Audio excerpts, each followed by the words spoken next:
नमस्कार बंधुओं, अखिलेश विकल खंड में अखिलेश विकल चैनल पर आपका स्वागत है। आज बुद्ध पूर्णिमा का दिन है और बुद्ध पूर्णिमा के दिन बुद्ध के बारे में कुछ बातें आप लोगों से साझा करना चाहता हूँ। बुद्ध की बात आती है तो बुद्ध की करुणा बहुत महत्वपूर्ण तत्व होता है। इस पर कुछ ख्याल आए।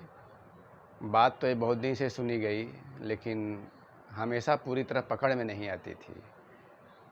तो कुछ ख्याल आए, वो ख्याल मैं आप लोगों से साझा करना चाहता हूँ। जो कुछ अपनी पढ़ाई लिखाई हुई, उसमें बुद्ध बार बार सामने आते रहे। कुछ समझ में आते, कुछ अनबुझे रह जाते। जीवन चलता रहा, अंधेरा उजाला आता रहा।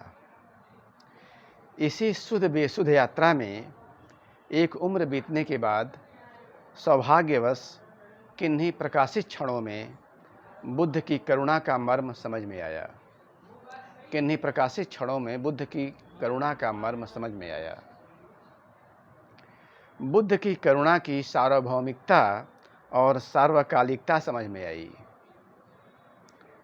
अन्यथा जब पहले करुणा की बात आती तो समृद्धों, शक्तिशालियों, आतताइयों, लुटेरों या यूं कहें कि नाना प्रकार के धत कर्मों में लगे लोगों के प्रति भी करुणा समझ में नहीं आती थी।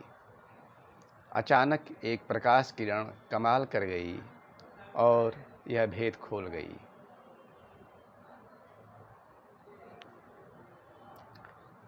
दरअसल करुणा के संदर्भ में महात्मा बुद्ध मानव जीवन की महत्ता, गरिमा, पाशव से मानव होने की लंबी यात्रा को देखते हैं। इसी से धत कर्मों और कुकर्मों के मतवाले राही भी उनकी करुणा के साए में सुस्ताने के पात्र बन जाते हैं। एक प्राणी जो अन्य प्राणियों से विशिष्ट होता गया,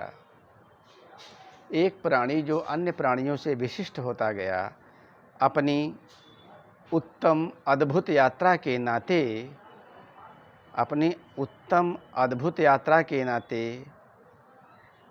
अपने लोभ, अहंकार या कामनाओं, वासनाओं के जाल में उलझकर जो उसके ही रचे हैं, अपने जीवन को क्या से क्या बनाया जा रहा है। एक प्राणी जो अन्य प्राणियों से विशिष्ट होता गया, अपनी उत्तम अद्भुत यात्रा के नाते वही अपने लोभ, अहंकार या कामनाओं, वासनाओं के जाल में उलझकर जो उसके ही रचे हैं, अपने जीवन को क्या से क्या बनाया जा रहा है।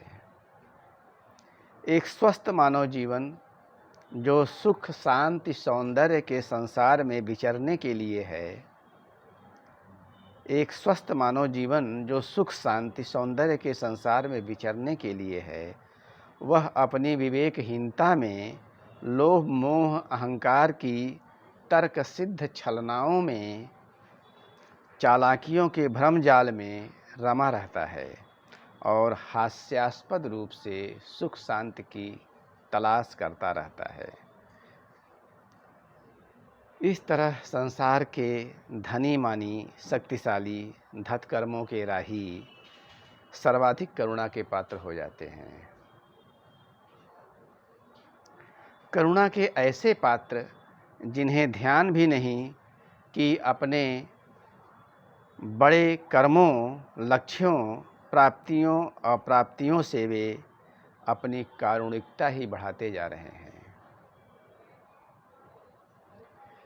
इसी तरह बुद्ध का प्रकाश उत्सर्जित करने वाला कथन आत्मदीपो भव बहुत विचारणीय रहा है। कुछ बातें इस संदर्भ में भी ध्यान देने लायक हैं। हमारे वर्तमान में नाना पंथों, मजहबों, क्षेत्रों, देशों, जातियों के संघर्ष और तनाव के दौर में महात्मा बुद्ध का आत्मदीपो भव का उद्घोष आश्चर्यजनक है।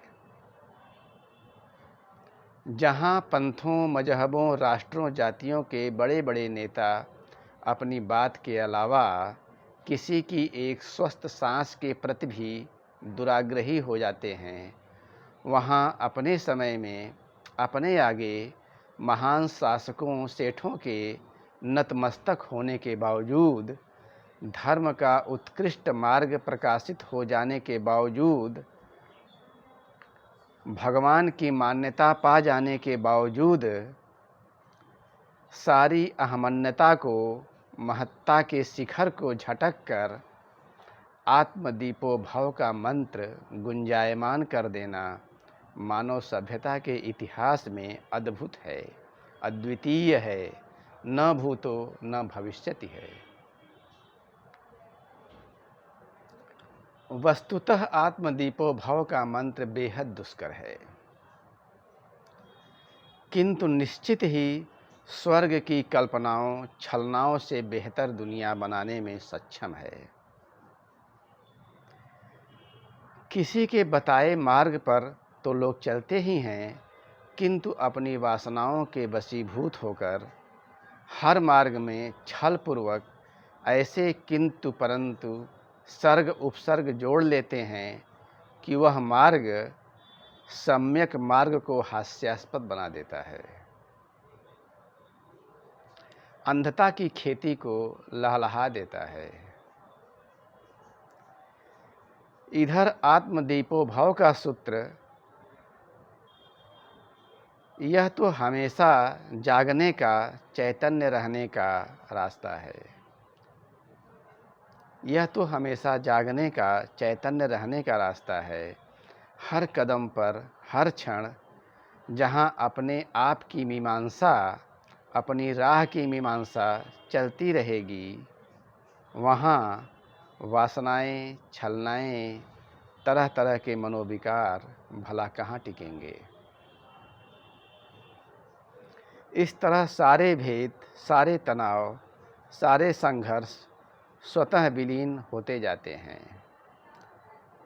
इस तरह सुख शांति का संसार स्वतः आकार लेने लगता है। इसी के साथ आप सभी लोगों को बुद्ध पूर्णिमा की हार्दिक शुभकामनाएं। महात्मा बुद्ध को सादर नमन और एक ज्योति की उम्मीद में मैं भी, आप भी, कि हमारे में भी करुणा का भाव अपने पूरे अर्थों में जगे, हमारे में भी आत्मचेतना की किरण सच्चे रूप में प्रकाशित हो। धन्यवाद, नमस्कार, फिर मिलेंगे।